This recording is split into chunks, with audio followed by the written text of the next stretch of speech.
पढ़ाई करते टाइम फालतू के विचारों को दिमाग से बाहर निकालकर कैसे अपनी पढ़ाई में 100% कंसंट्रेट करें, ये पूरा का पूरा वीडियो इसी टॉपिक पे है। और चाहे आप कोई सी भी पढ़ाई कर रहे हो या कोई सा भी काम कर रहे हो जहां पर आपको दिमाग लगाने की जरूरत है, उस हर जगह पे ये वीडियो आपको कंसंट्रेट करवा के छोड़ेगा विदाउट वेस्टिंग योर टाइम। शुरू करते हैं मेन टॉपिक। बस कंडीशन एक ही है कि इस वीडियो को बहुत ही बारीकी से समझने की जरूरत है। इसमें ऐसी बहुत सारी बातें हैं जिनको आपको बारीकी से समझना है। तो मेरी आपसे रिक्वेस्ट है कि इस वीडियो को फॉरवर्ड भी ना करें, स्किप भी ना करें और मेरा एक एक वर्ड लास्ट तक सुनते रहें। लाइक शेयर उतना जरूरी नहीं है मेरे लिए, बस आप अपने फायदे के लिए इसको लास्ट तक देखो। तो बात करते हैं कंसंट्रेशन की। कंसंट्रेशन क्या होता है? The ability to give all of your attention to something. आपका जितना थॉट प्रोसेस है उसको एक ही चीज पर पूरी तरह से लगा पाने की क्वालिटी, ये अपने को प्राप्त करना है ताकि हम पढ़ाई ठीक से कर सकें, अपना काम ठीक से कर सकें। लेकिन कैसे? जब भी आप कंसंट्रेट करना चाहते हो तो आपको कंसंट्रेशन का ये एक दूसरा भाई जो कंसंट्रेशन का दुश्मन है उसको भी साथ साथ में समझना पड़ेगा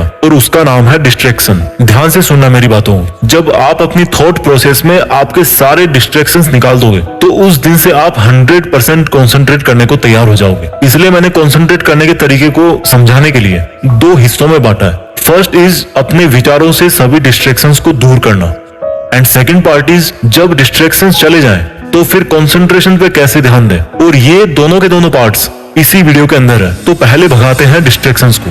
तो जिस तरह से कंसंट्रेशन का मीनिंग होता है कि एक ही चीज पर पूरा ध्यान लगाने की कैपेसिटी, उसी कंसंट्रेशन के दुश्मन डिस्ट्रैक्शन का मीनिंग होता है कि ऐसी चीजें जो आपके उस मेन काम से, पढ़ाई से आपका ध्यान भटकाती है। और ये डिस्ट्रैक्शंस दो प्रकार के होते हैं। एक को कंट्रोल करना बड़ा आसान है, लेकिन दूसरे तरह के डिस्ट्रैक्शन को कंट्रोल करने के लिए आपको थोड़ी सी समझदारी से काम लेना है। थोड़ी देर में मैं आपको ये चीज बताऊंगा। तो पहले तरीके का जो डिस्ट्रैक्शन है वो है एक्सटर्नल, आपके चारों तरफ का डिस्ट्रैक्शन जिसको कंट्रोल करना बहुत आसान है। दूसरे तरीके का डिस्ट्रैक्शन है आपका इंटरनल डिस्ट्रैक्शन, जिसको भैया कंट्रोल करना थोड़ा ट्रिकी है लेकिन मजा आएगा इसमें। तो एक्सटर्नल डिस्ट्रैक्शन कौन से होते हैं? जैसे मान लो आप एक जगह बैठ करके पढ़ाई कर रहे हो, दूसरे रूम में टीवी चल रहा है, आपको डिस्टर्ब हो रहा है, आप उठ के गए, टीवी आपने बंद कर दिया, आपका जो एक्सटर्नल डिस्ट्रैक्शन है वो वहीं पर खत्म हो गया। आपके मोबाइल पर मान लो बार बार नोटिफिकेशन आ रहे हैं, आपने उसका डेटा ऑफ कर दिया और साइलेंट करके दूर रख दिया। वहीं पर आपका जो एक्सटर्नल डिस्ट्रैक्शन है वो खत्म हो गया। बहुत इजी है एक्सटर्नल डिस्ट्रैक्शन को कंट्रोल करना।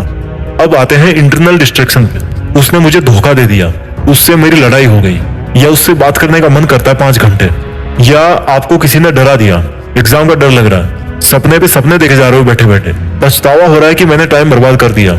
यानी कि आपके जो विचारों की सुनामी है ना, वो है आपका डिस्ट्रैक्शन। इसलिए आपको अपना थॉट प्रोसेस है ना वो चेंज करना पड़ेगा। अब वो कैसे करोगे?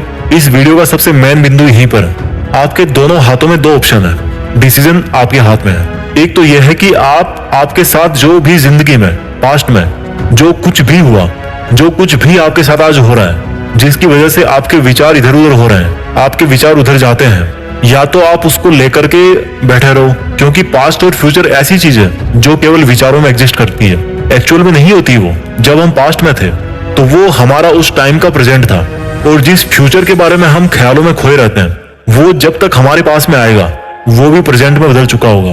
तो अगर आपको पास्ट और फ्यूचर में पेंडुलम की तरह ऑसिलेशन करते रहना है तो वो आप कर सकते हो। इस साल, अगले साल, 5 साल, 10 साल, पूरी जिंदगी भर आप दुनिया को ब्लेम करते रहो, लफड़े पालते रहो, दूसरों के बारे में सोचते रहो, आपकी मर्जी है।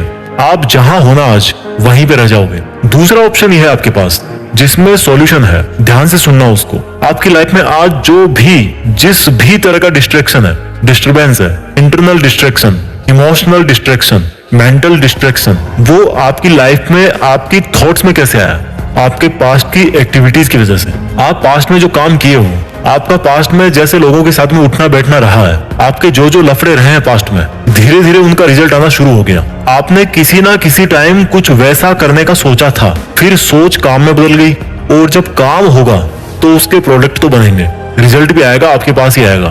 तो आपको ये सोचना है कि आज आपका मन जिस भी वजह से भटक रहा है या पढ़ाई में फोकस नहीं कर पा रहे हो, वो सब आपकी लाइफ में जो कुछ भी आज तक हुआ उसके बेस पर ही आपके पास में आया है। इसलिए आज आप जो कर रहे हो उसके रिजल्ट के लिए कल आपको तैयार रहना पड़ेगा।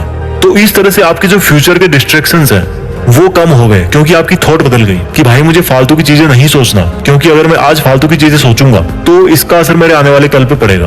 और जो ऑलरेडी आपकी लाइफ में डिस्ट्रैक्शंस है किसी रिलेशनशिप की वजह से, उसके बारे में आपको ये सोचना है कि जो भी हो रहा है उसका रिस्पॉन्सिबल मैं हूँ, मेरा जो ध्यान भटक रहा है उसका रिस्पॉन्सिबल मैं हूँ। और जब मैं खुद रिस्पॉन्सिबल हूँ तो मैं खुद को माफ भी कर सकता हूँ, क्योंकि आज तक जो भी हुआ वो तो भाई मैं नहीं बदल सकता। आज तक मान लो मेरे मार्क्स कम आए, मैं फेल हो गया, पापा ने मुझे डांटा, उसने मेरे साथ चीट किया, उसको तो मैं बदल नहीं सकता।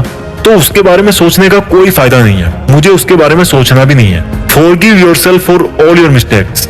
जो आज आपके डिस्ट्रैक्शंस है ना, वो एक के ऊपर एक करके, एक के ऊपर एक काफी लंबे टाइम से इकट्ठे होते जा रहे हैं। तो अब उसको और ज्यादा बढ़ने से रोकना है और आपको अपने मन में ये निश्चय कर लेना है कि अब मैं अच्छा काम करूंगा, अपने काम से काम रखूंगा, मेरे सभी इंटरनल डिस्ट्रैक्शंस को मैं कंट्रोल कर सकता हूँ। इस तरह से आपको अपने मन को समझाना है। और जब आप डेली ऐसा करोगे, ऐसा सोचोगे, तो आपके जो इंटरनल डिस्ट्रैक्शंस है ना, वो ऑटोमेटिक कम होते जाएंगे। और जब हम डिस्ट्रैक्शंस को कम कर लेते हैं, उसके बाद में बात आती है कि भाई अब कॉन्सेंट्रेट कैसे करें।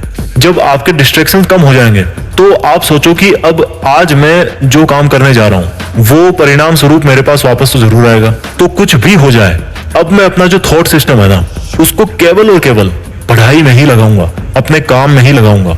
जब कभी आपकी लाइफ में कोई डिस्ट्रैक्शन होना या उसके होने की संभावना हो, तो उस पहली संभावना पे उसको ब्लॉक कर दो, उसको हटा दो वहां से। उसको इतना बड़ा मत होने दो कि वो कल को आपका ध्यान भटकाए। कई बार आपको ऐसा लगता होगा कि यार इस चीज से तो मेरे कंसंट्रेशन पे कोई असर नहीं पड़ने वाला, लेकिन एक्चुअल में वही चीज कितनी खतरनाक है आपका ध्यान भटकाने के लिए, वो आपको भी नहीं पता। आपको उसकी लत लग जाती है। और किसी भी चीज की लत लगना बहुत गंदी बात है, एक्सेप्ट मेहनत करने की लत के। हमेशा एक चीज याद रखो, जब भी आपको कंसंट्रेट करने की जरूरत हो या जब भी आपका ध्यान भटक रहा हो कि आपको फालतू की चीजों के बारे में सोच के, फालतू की टेंशन लेके या फालतू में ख्याली पुलाव बना के क्या फायदा है। ख्याली पुलाव का मतलब जानते हो? जो चीज रियल में नहीं हो सकती। जैसे मान लो काश यार उस दिन ऐसा नहीं हुआ होता या उस दिन मैं ऐसा नहीं किया होता। अब ये जो स्टेटमेंट है ना, काश मैंने उस दिन ऐसा नहीं किया होता, आप यार उसमें क्या कर सकते हो? क्या आप पास्ट में जाकर के उस काम को दोबारा कर सकते हो, बदल सकते हो? नहीं कर सकते। अब मैं 2 मिनट कुछ ऐसी बातें आपको बोलूंगा जिनको आपको हमेशा अपने आप को याद दिलाना है। मैं पढ़ सकता हूँ, मैं कंसंट्रेट कर सकता हूँ, मेरे लिए फालतू के विचारों से बाहर निकलना जरूरी है, मेरे लिए फोकस करना बहुत जरूरी है, मुझे केवल प्रेजेंट पर ही ध्यान देना है, मैं केवल प्रेजेंट को बदल करके ही अपने फ्यूचर को बदल सकता हूँ, मैं आज से ही मेरा ध्यान भटकाने वाली चीजों को खुद से दूर कर दूंगा, मैं आज से ही अपने लक्ष्य के प्रति ईमानदार बनूंगा। जो फल मुझे चाहिए उसके लिए मुझे अपने नकारात्मक विचारों से बाहर निकलना बहुत जरूरी है। मैं पढ़ सकता हूँ, बहुत अच्छी पढ़ाई कर सकता हूँ, बहुत अच्छा कंसंट्रेशन कर सकता हूँ और अब मैं ये करके दिखाऊंगा। दोस्तों मैं जल्दी से इस वीडियो को समराइज कर देता हूँ। आपको कंसंट्रेट करने के लिए अपनी लाइफ के डिस्ट्रैक्शंस को हटाना पड़ेगा। और डिस्ट्रैक्शंस 2 तरीके के होते हैं, इंटरनल एंड एक्सटर्नल। एक्सटर्नल को आप तुरंत कंट्रोल कर सकते हो, लेकिन जो इंटरनल डिस्ट्रैक्शंस आपके, उनको कम करने के लिए आपको अपने आप को पास्ट और फ्यूचर के विचारों से आजाद करना पड़ेगा। आपको समझना पड़ेगा कि क्यों आपका वर्तमान में ना रहना आपकी जिंदगी बर्बाद कर सकता है। और ऐसा सोच करके उसके बाद में आपको अपने हर एक तरह के जो डिस्ट्रैक्शंस हैं उनको एक के बाद में एक कंट्रोल करके आपको एक पॉजिटिव एटीट्यूड के साथ में अपना काम शुरू करना है और पढ़ाई करनी है। आप जरूर फोकस कर पाओगे। आई होप आपको टेक्निक्स अच्छी लगी होगी। Thank you so much. जय हिंद, वंदे मातरम।